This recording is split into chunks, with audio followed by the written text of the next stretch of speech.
Halo dan selamat datang di dasar program keahlian pemasaran C2 dengan mata pelajaran komunikasi bisnis.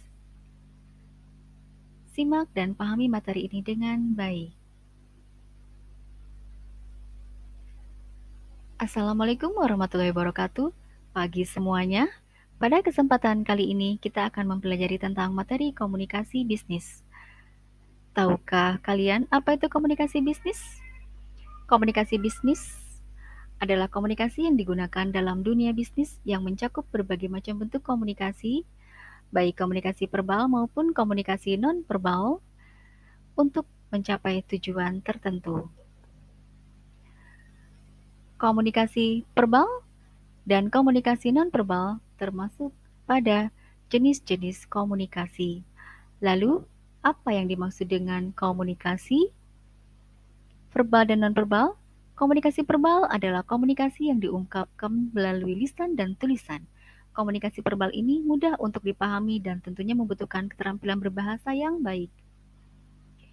Sedangkan komunikasi non-verbal adalah penyampaian pesan tanpa kata-kata, tetapi menggunakan anggota tubuh dan simbol dalam berkomunikasinya.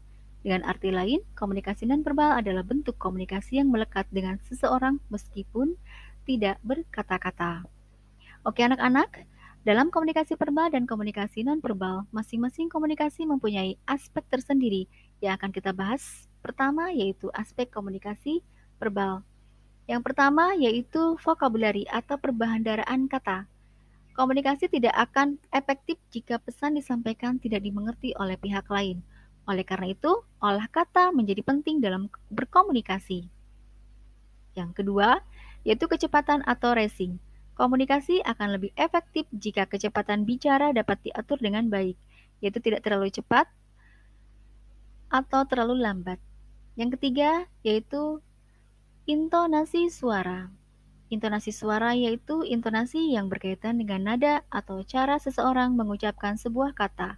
Intonasi yang tepat akan dapat menyampaikan pesan secara lebih baik. Yang keempat yaitu singkat dan jelas. Yang kelima yaitu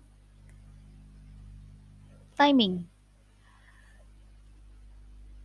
atau waktu yang tepat. Timing menyangkut waktu yang tepat dan baik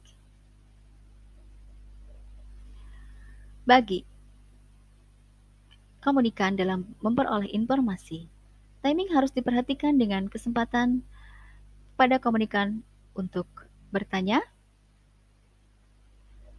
dan kapan proses komunikasi tersebut harus diakhiri.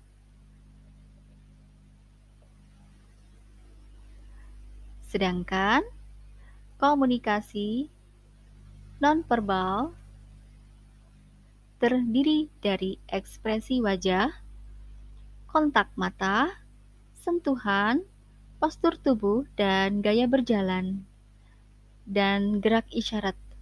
Yang pertama yaitu ekspresi wajah. Pada dasarnya, ekspresi wajah seseorang akan menggambarkan emosinya.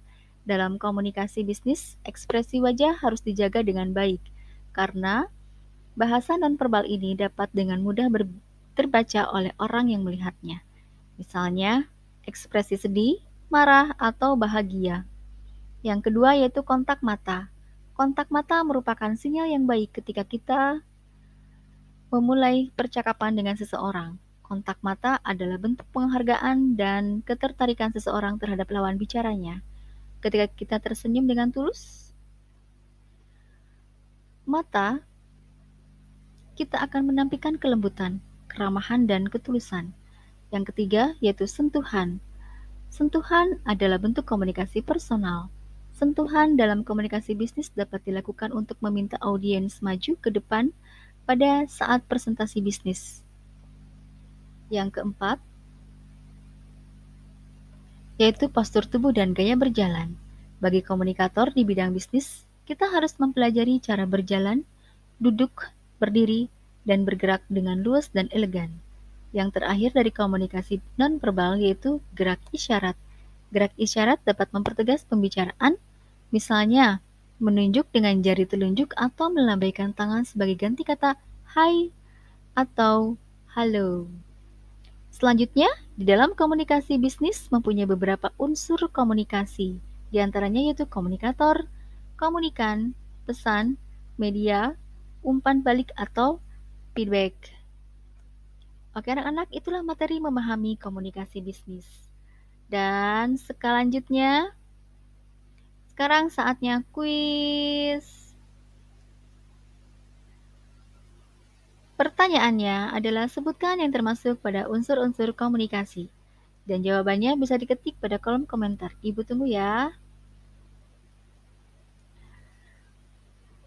Baik anak-anak, terima kasih sudah memahami materi komunikasi bisnis ini. Sampai jumpa pada kesempatan materi selanjutnya. Wassalamualaikum warahmatullahi wabarakatuh.